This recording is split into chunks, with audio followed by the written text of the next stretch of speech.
July August গণহত্যা মামলায় পলাতক সাবেক প্রধানমন্ত্রী শেখ হাসিনা, স্বরাষ্ট্রমন্ত্রী আসাদুজ্জামান খান কামাল এবং আইজিপি চৌধুরী আবদুল্লাহ আল মামুনের বিরুদ্ধে অভিযোগ আমলে নিয়েছে আন্তর্জাতিক অপরাধ ট্রাইব্যুনাল। সেই সাথে শেখ হাসিনা ও আসাদুজ্জামান খান কামালের বিরুদ্ধে গ্রেফতারি পরোয়ানা জারি করে 16 জুন পরবর্তী তারিখ দেয়া হয়েছে।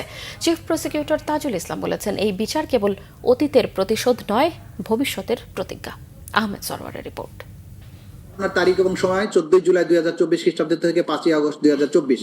অপরাধের ধরন হত্যা, মার্ডার, হত্যা চেষ্টা, অ্যাটেম্প টু মার্ডার, নির্যাতন, টর্চার, অন্যান্য অমানবিক আচরণ, ইনহিউম্যান অ্যাক্টস করার অপরাধসমূহ সংগঠনের প্ররোচনা, অ্যাবেটমেন্ট, উস্কানি, ইনসাইটমেন্ট, সহায়তা, ফ্যাসিলিটেট, সম্পৃক্ততা, কমপ্লিসিটি, অপরাধ সংগঠন এবং প্রতিরোধে ব্যর্থতা, ফেইলিউর টু প্রিভেন্ট, ষড়যন্ত্র, কনস্পিরেসি মাধ্যমে the international crimes tribunals act 1973 এর 32AGH 414243 ধারার মানবতা বিরোধী অপরাধ সংগঠন, যা এই আইনের 20(2) এবং 20(a) ধারায় শাস্তিযোগ্য।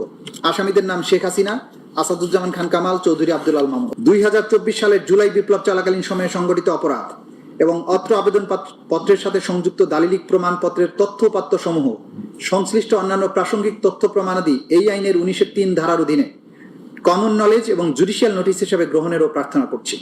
মাননীয় ট্রাইব্যুনাল ন্যায় বিচারের স্বার্থে অন্য যেরূপ বিবেচনা করে সেরূপ আদেশ দানেরও প্রার্থনা করছি। জুলাই আগস্ট গণ অভ্যুত্থানের পর আন্তর্জাতিক অপরাধ ট্রাইব্যুনাল পুনর্গঠন করা হলে মানবতা বিরোধী অপরাধের অভিযোগে প্রথমে একটি বিবিধ মামলা হয়। এর ভিত্তিতে রবিবার আন্তর্জাতিক অপরাধ ট্রাইব্যুনালে দাখিল হয় আনুষ্ঠানিক অভিযোগ।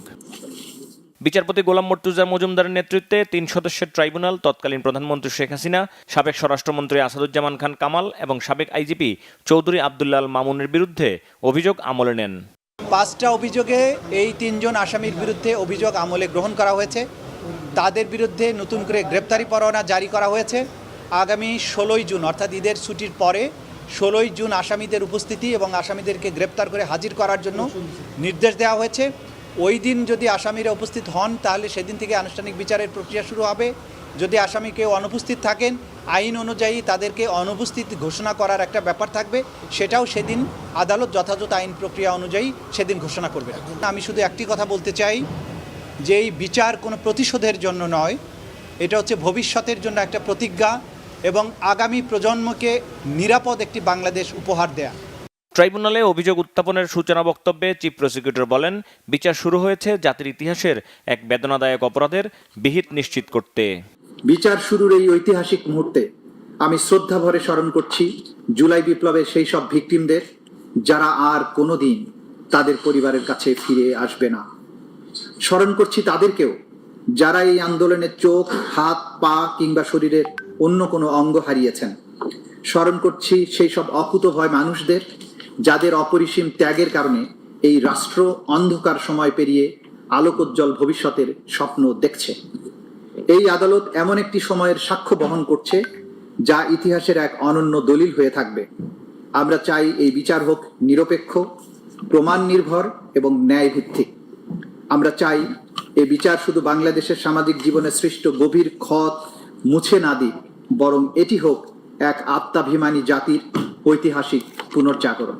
ট্রাইব্যুনালের অনুমতি সাপেক্ষে আগামীতেও আদালতের কার্যক্রম সম্প্রচার করা হবে বলে জানান চিফ প্রসিকিউটর। নিজের সরকারের আমলে প্রতিষ্ঠিত আন্তর্জাতিক অপরাধ ট্রাইব্যুনালেই বিচার কাজ চলবে সাবেক প্রধানমন্ত্রী শেখ হাসিনার। প্রসিকিউশন জানিয়েছে, এই বিচারের ব্যাপারে তারা খুবই সতর্ক রয়েছেন। বিচারের আন্তর্জাতিক মানদণ্ড রক্ষা করা, মানবাধিকার রক্ষা করা এবং তাদের ভাষায় বিচারের নামে যেন অবিচার না হয়, যা অতীতে হয়েছে সেই বিষয়ে তারা সতর্ক রয়েছেন। আহমেদ সরওয়ার, বাংলা ভিশন, ঢাকা।